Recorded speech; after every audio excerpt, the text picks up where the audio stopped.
नमस्कार, आप देख रहे हैं आपका बाजार। मैं हूं साक्षी बत्रा। नमस्कार, मैं हूं सुमित। 2 दिन की छुट्टी के बाद बाजार खुला और खुलने के बाद से ही जो गिरावट है वो गहराते हुए दिखाई पड़ी। रादर जो गिरावट है वो कुछ और एक्सटेंड हुई है और दिन के निचले स्तरों पर ही अब निफ्टी कामकाज कर रहा है। 8626 का लेवल है, 82 अंक नीचे अब निफ्टी आ चुका है और सेंसेक्स में भी जो गिरावट है वो फर्दर गहराई है। करीब 300 अंकों की गिरावट अब सेंसेक्स में देखने को मिल रही है।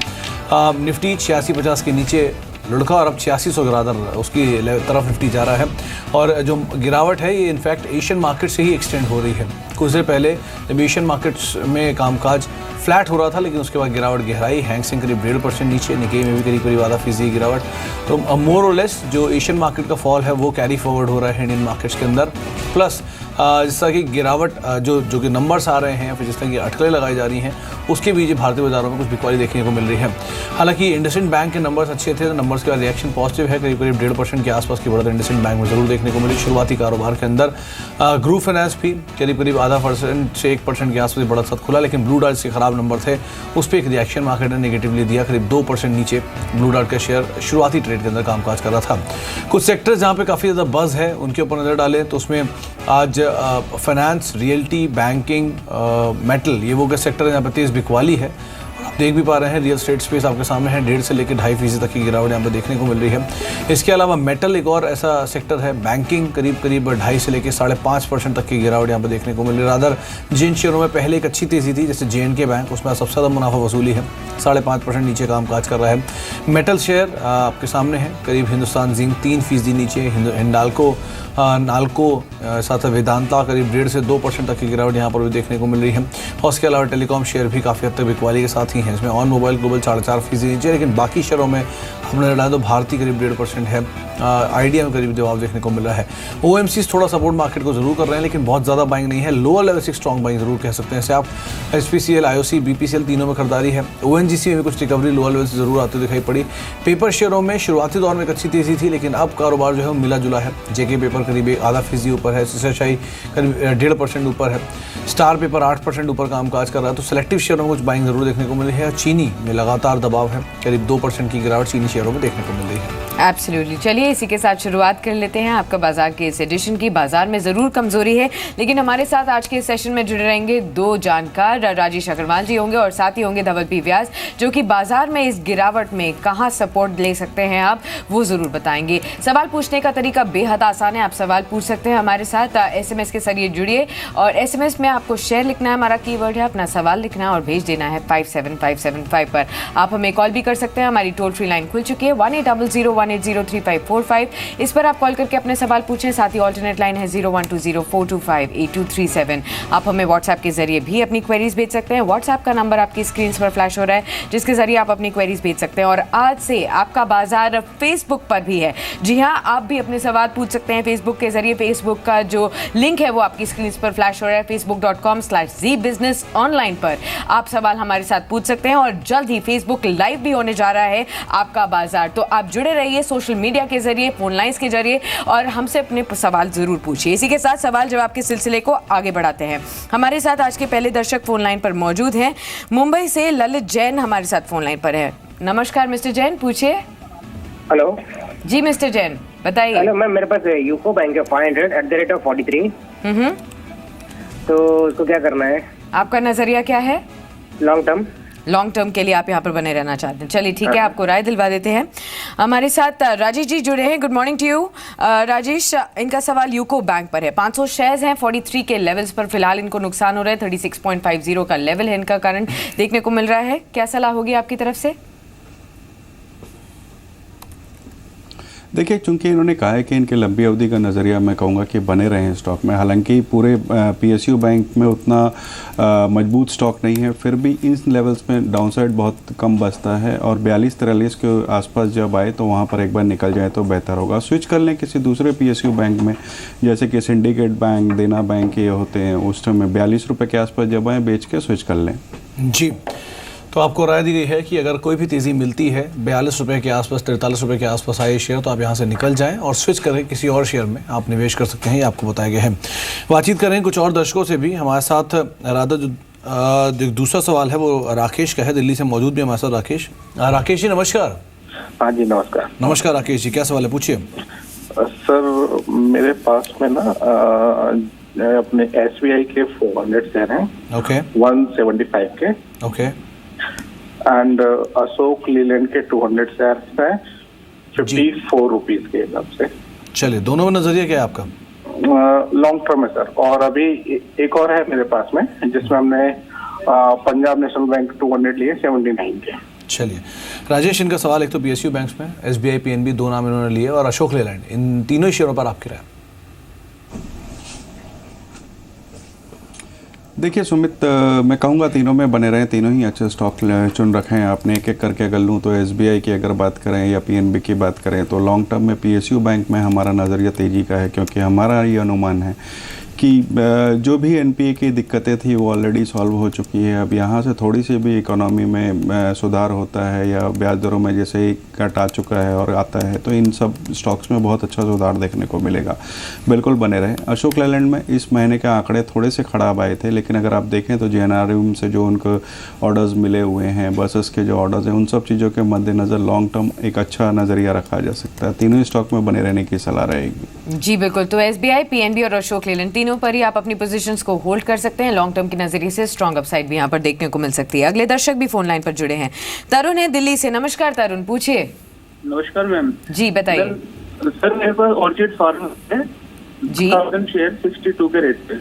आपको तो काफी कंसर्न होना चाहिए इस वक्त, 22 रुपए के नुकसान पे हैं आप। क्या आपका लंबी अवधि का नजरिया है?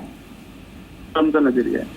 चलिए ठीक है, आपकी क्वेरी जरूर सॉल्व करेंगे। राजेश जी, ऑर्किड फार्मा, अभी तो इनको नुकसान हो रहा है, लेकिन किस तरीके से स्ट्रैटेजी बनाएं जिससे इनके लॉसेस बिल्कुल मिनिमाइज हो जाए? देखिए साक्षी जी, ऐसा है कि ये स्टॉक ऐसा नहीं है कि ये लंबी अवधि के पोर्टफोलियो में रखा जा सके, क्योंकि फंडामेंटली कमज़ोर है, डेट की दिक्कतें हैं स्टॉक में, नंबर्स भी उतने अच्छे नहीं हैं। अब चूंकि इनको इतना बड़ा नुकसान हो चुका है तो मैं कहूँगा 35 रुपये के आसपास का एक स्टॉप लॉस रखें, और उससे नीचे जाता है किसी भी हाल में तो स्टॉक से निकल जाएँ तो बेहतर होगा। जी, तो आपको राय दी गई है ऑर्किड फार्मा के संदर्भ में। जिग्ना हमारे साथ मौजूद हैं अहमदाबाद से। जिग्ना जी नमस्कार। जी नमस्कार। नमस्कार जिग्ना जी, क्या सवाल है, पूछिए। सर मेरे उज्जीवन फाइनेंस के हैं 50 शेयर। ओके, किस भाव पे? 478 रुपीज पे लिए हैं। ओके, और नजरिया क्या और रखते हैं? दूसरा है सर रतन पावर 50 शेयर। जी, वो प्राइस मुझे आइडिया नहीं है वो कितने का है, तो मैं 2-3 महीने तक वेट कर सकती हूँ। ओके।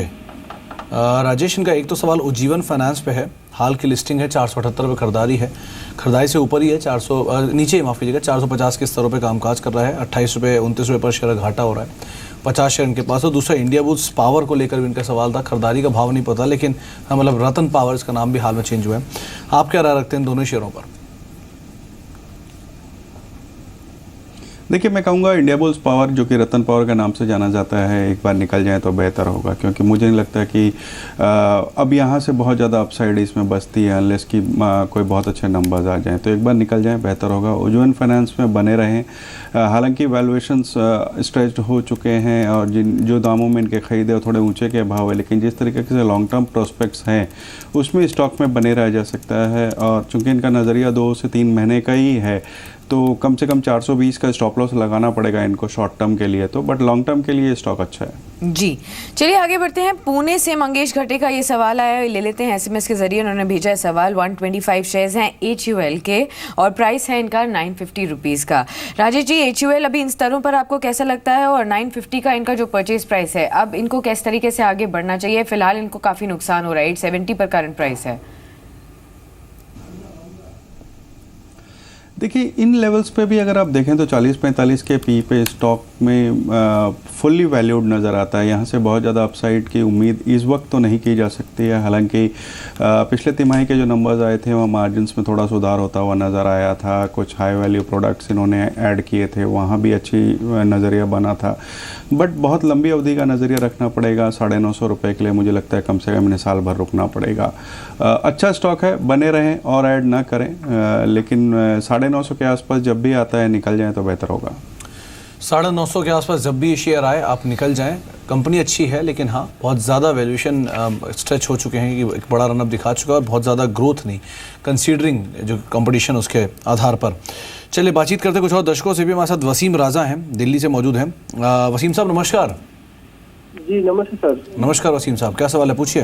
बस सर मेरे पास हिडल है 500 शेयर सर। किस भाव पे? 88.05 पर।